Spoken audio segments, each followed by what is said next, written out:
오늘도 우리 사는 이야기 찾아주셔서 감사합니다. 사연자분이 보내주신 이야기 시작해볼게요. 안녕하세요. 저는 지극히 건강한 30대 여성입니다. 작년 아이를 출산해서 이제 막 돌을 앞두고 있고요. 자상한 남편과 함께 나름의 행복감을 느끼면서 제2의 인생을 살고 있습니다. 사실 출산 과정에서 조금 어려움이 있긴 했습니다. 제가 풀썰에 꼭 필요한 이야기이기도 한데요. TMI이긴 하지만 제가 좀 특이한 혈액형을 가지고 태어났거든요. 그래서 대학병원에서 불편한 침대에 누워 출산하고 제대로 조리원도 못 갔지만 남들처럼 출혈량이 많지도 않았고 해서 무사히 아이는 낳았고요. 절 두고 훌쩍 어린 나이에 세상을 떠난 엄마가 도왔구나 하면서 감사하며 잘 키우고 있습니다. 아이 낳고 키우다 보니 엄마는 그 어리던 날 두고 어떻게 눈을 감았나 싶기도 하고요. 잠시 제 옛 이야기를 좀 풀어볼게요. 인생 2막을 살고 있다는 이유를 알게 되실 거예요. 저는 사실 썩 행복한 삶을 살지는 못했습니다. 불륜 남녀의 사이에서 태어난 딸이거든요. 아버지는 누군지도 몰랐고요. 사실 알게 된 지금도 영영 알지 못했으면 좋았을 걸 싶다는 생각을 하기도 합니다. 지금 생각해보면 나이가 어려도 한참 어렸던 엄마는 절 낳고 10년 후에 돌아가셨습니다. 20살 어린 나이에 결혼하자는 말만 덜컥 믿고 아이를 낳았다고 하는데 그 다음에 애비라는 인간은 헌신짝처럼 약속을 저버렸고 저희 외조부님도 화가 나셔서 인연을 끊으셨다고 해요. 요새 나이 30에도 앞가림하는 사람이 잘 없잖아요. 그런데 한창 꾸미는 거 좋아하고 놀러 다니고 싶을 20살 겨울에 아이를 낳았고 그 애를 식당에서 설거지하고 길바닥에서 핀을 팔면서 키워냈으니 엄마는 대단한 사람이었죠. 아직도 기억이 납니다. 집에 딱 하나 있는 선글라스가 예뻐 보여서 그걸 쓰다가 안경다리를 부러뜨렸었거든요. 그런데 늘 예쁘고 웃고 있던 엄마가 펑펑 울면서 제 엉덩이를 때렸었어요. 이제 와서 생각해보면 엄마한테는 딱 하나 있는 엄마의 청춘을 상징하는 아이템이 그 선글라스가 아니었나 싶습니다. 그걸 제가 망가뜨렸으니 속상하셨던 것 같아요. 그리고 그 다음에는 엄마는 어딜 놀러가도 그냥 맨눈으로 다녔었습니다. 그리고 엄마 나이 31에 교통사고로 유명을 달리하셨죠. 엄마가 그렇게 되고 나서 그 다음에는 외갓집에서 외할아버지와 외할머니 손에서 자랐습니다. 어렸을 때는 아빠가 무슨 외국에 돈을 벌려고 하셨다고 했었는데 엄마가 돌아가시고 저도 머리가 조금 자라니까 많이 노쇠해진 할머니가 주워 삼기듯 늘 말씀을 해주시더라고요. 네 엄마가 고등학교 졸업하고 첫 들어간 회사의 사장놈이 네 애비만 아니었어도 너랑 엄마랑 할미 할비가 지금 오순도순 딸기 사서 나눠 먹고 이 고생을 안 해도 됐을 것이라고요. 그나마 엄마가 애 하나 있다고 엄마 생명보험을 들어놔서 그걸로 이렇게 너랑 우리들이 파지를 안 주어도 입에 풀칠을 하면서 살았다고 하셨는데 솔직히 나이 11살 12살 되는 애가 듣기에는 좀 그렇죠? 지금 애 낳고 키우면서 생각해보면 남들에게는 당연한 다정한 가족들이 왜 이렇게 나한테는 어려운 일이었나 싶기도 하네요. 그렇게 아등바등 살았습니다. 아르바이트를 할 수 있는 나이가 돼서는 경제관념을 키워보고 싶다는 핑계로 줄창 햄버거 패티를 구웠어요. 감자튀김도 튀기고요. 그렇게 학교에서 친구들이 먹는 매점 음식이나 꽤 상태가 좋은 교복을 중고로 구해 입곤 했죠.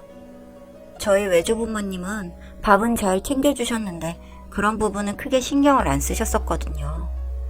그래서 하루하루 날짜만 세면서 성인이 될 날을 기다렸던 것 같습니다. 그리고 성인이 된 후에는 바로 취업을 했죠. 우습게도 엄마랑 비슷한 길을 걸었습니다. 고등학교 졸업 후 바로 취업을 한 거 말이죠. 기숙사가 제공되는 공장에 들어가서 일을 했고 일을 하면서는 한결 나아졌습니다. 늘 돈에 쪼들리면서 살았기 때문에 필사적으로 전략을 했던 것 같습니다. 그렇게 나름 몇 년이 지나자 나이치고는 돈을 조금 모았어요. 그 과정에서 공장에서 관리직으로 일하는 남자친구가 생겼고요. 엄마가 첫 직장의 사장놈이랑 사랑에 빠져서 나를 낳았다고 하니 비슷한 코스를 밟은 것이죠. 하지만 만난 사람이 달랐습니다. 남편은 좋은 사람이에요. 아빠가 이런 사람이었으면 좋았을 텐데 하던 점들을 다 가지고 있는 그런 사람이거든요. 대부분 관리자들은 공장 아가씨들이랑 연애를 하면 숨기고 하는데 이 사람은 모든 걸 오픈하고 일터 자체를 둘만의 데이트 코스처럼 만들어 주었습니다. 그렇게 연애를 시작하고 1년이 지나자 바로 청혼을 하더라고요.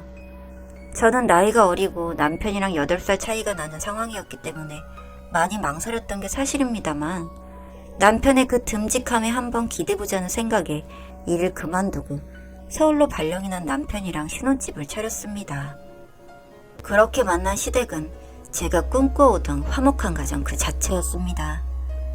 남편은 이런 다정한 시부모님한테도 제가 사생아인 걸 감춰주더라고요.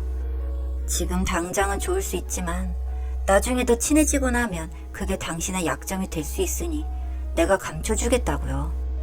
좋은 사람이에요. 그렇게 분에 넘치는 사랑을 받으면서 임신을 했고 위에도 이야기했지만 혈액형 때문에 대학병원 생활을 오래 했지만 아이도 무사히 낳았고 다행히 아이는 정상적인 혈액형을 가지고 태어났습니다. 정말 남부럽지 않은 시간이었어요. 그 시간들이 제 인생에서 가장 아름다운 때가 아니었나 생각하게 되네요. 혈액형에 대해서 알게 된 건 중학교 때였던 것 같습니다. 빈혈로 쓰러진 적이 있었는데 신랑은 응급실에서 그런 이야기를 하더라고요. 혈액 수급이 힘든 혈액형이니 최대한 다치지 않게 조심하라는 이야기였죠. 일반적으로 말하는 RH-보다 더 희귀하다고는 하던데 그때까지만 해도 몰랐죠. 그 혈액형이 나랑 엄마를 버리고 간 개쓰레기 같은 아버지를 다시 보게 하는 열쇠가 될 줄은요. 아버지라는 인간을 닮아서 제가 희귀 혈액형이더라고요.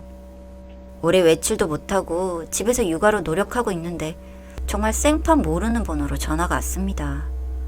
처음에는 스팸이라고 생각하고 받지 않았는데 자꾸 전화가 와서 받으니 웬 중장년의 남성 목소리가 들렸어요. 머뭇머뭇하다가 은경씨가 맞냐며 내가 사실 은경씨의 아버지가 되는 사람이라고 하더군요. 순간 얼음물을 뒤집어 쓴 기분이었습니다. 가만히 이야기를 들어보니 그렇더라고요. 내가 나이가 드니 생각이 자꾸 나서 은경씨 어머니를 수소문에 찾았다고요. 그리고 일찍 그렇게 요절을 했다는 이야기를 들었고 외조부모님께 빌고 빌어 번호를 받았다는 거죠. 순간 전화를 끊어버릴까 하는 생각이 들었는데 혈흔이라는 게 정말 무섭더라고요. 제가 출산을 한 지 얼마 되지 않아 그럴지도 모르겠는데 그 목소리가 듣고 싶어 자꾸 전화를 끊기 망설이게 되었습니다. 그때 끊었으면 이 꼴을 안 봤을 텐데요. 통화를 몇 번 주고받고는 만날 약속까지 잡게 되고 말았습니다. 남편은 평생을 화목한 가정에서 살아온 사람이니 저 같은 사람이 가지고 있는 결핍을 몰라요. 그래서 쉽게 이야기하더라고요. 오죽하면 그럴까. 그러니 한번 만나봐도 좋겠다고요. 남편이 같이 나가주겠다고요. 그래서 약속 장소, 저도 못 이기는 척 약속한 그 시간에 그 자리에 나갔습니다. 출산 후 초라한 모습이 싫어 열심히도 꾸미고 자리에 앉았죠. 그런데 딱 봐도 초췌한 몰골의 남자가 기다리고 있더라고요. 은경아, 딱 봐도 제 아버지였습니다. 알기 싫어도 알겠더라고요. 예뻤던 엄마의 모습이 제게는 많이 없다고 생각했는데 저는 딱 아버지 판박이었죠. 남편도 그 닮은 모습에 다소 당황을 한 모습이었는데 서글서글하게 대화를 주도해 나가더라고요. 그리고 본론이 나왔죠. 사실 내가 간이 안 좋아서. 그 다음에 이어진 이야기는 가관이었습니다. 본처와는 이혼한 지 오래이고 술을 마시다가 간경화를 얻었는데 본인의 말대로라면 뭐 인생을 망한 슬픔에 못 이겨 술을 못 끊다가 간이식이 필요한 상황이 왔다나요? 그런데 본처 소생의 아이들은 혈액형도 안 맞는 데다 무혈액 이식? 이런 것도 거부를 했다고 하네요. 안 봐도 뻔하죠. 회사 날려먹고 술이나 처먹는 아버지. 간을 나눠줘봤자 또 술을 먹어서 버려놓을 게 뻔한 아버지한테 누가 간을 주고 싶겠어요? 그런데 또 그 순간 뱃속에 있는 채로 버렸던 사생아가 딱 기억이 난 모양이더라고요. 그래서 물어 찾아왔다는 거죠. 그런데 놀랍게도 그 순간 눈물이 터지고 앞에 무릎을 털썩 꿇는 초로의 남자가 불쌍해 보이더라고요. 이런 쓰레기 같은 사람도 아버지랍시고 짠해진 것이죠. 감정에 휩쓸려서 고개를 끄덕일 뻔했습니다. 그 순간 무릎을 꿇은 아버지의 머리 위로 플라스틱 병에 든 물이 정대 쏟아지더라고요. 남편이었습니다. 이 놓친내가 돌았나? 평소에 부처님 가운데 토막처럼 굴던 남편이 엄청나게 화가 나서 소리를 질렀습니다. 쾅소리와 함께 앉아있던 의자를 벽으로 집어 던지는데 박살이 나더라고요. 젊은 시절 개집질해놓고 책임져 못 진 새끼가 뭐가 어째? 이 사람은 댁소생 아니고 이 사람 어머니 딸입니다. 어디서 남의 집 귀한 아내한테 간을 달라 말라? 댁이 자식으로 인정한 자식들한테나 달라고 와서? 젊은 남자가 무섭게 소리를 치니 아버지는 한참 고개를 조아리고 발발 떨고만 있더라고요. 그 순간 정신이 번쩍 들었죠. 아직 200일밖에 안 된 자식이 있는데 내가 순간 무슨 생각을 한 건가 싶었습니다. 이 사람이 아쉬움이 남을까 싶어 어르고 달래서 데리고 나왔는데 내가 인간 쓰레기를 여기서 보고 갑니다. 다시는 연락하지 마시죠. 자기 분에 못 이겨서 씩씩거리는 남편을 끌고 그 자리를 피하니 진짜 눈물이 쏟아지더라고요. 남편은 자기가 더 눈물을 흘리면서 미안하다고 사죄를 하고요. 저는 그 길로 그 사람 번호를 차단했습니다. 1000년의 정도 떨어지더라고요. 얼마 전에는 또 다른 번호로 전화가 와서 돌아가셨다고 소식이 왔습니다. 이식을 시도는 했던 모양인데 아무래도 혈액형이 귀해서 그런지 잘 안 되었나 봐요. 명을 재촉했다고 하더라고요. 오히려 마지막에 그렇게 정을 떼서 그런지 덤덤하게 저는 잘 됐다 생각하고 있습니다. 앞으로는 연락을 받을 일이 없겠죠. 앞으로는 제 일만 생각하고 열심히 살아가려고 해요. 내가 선택한 가정에 충실하면서 말이에요.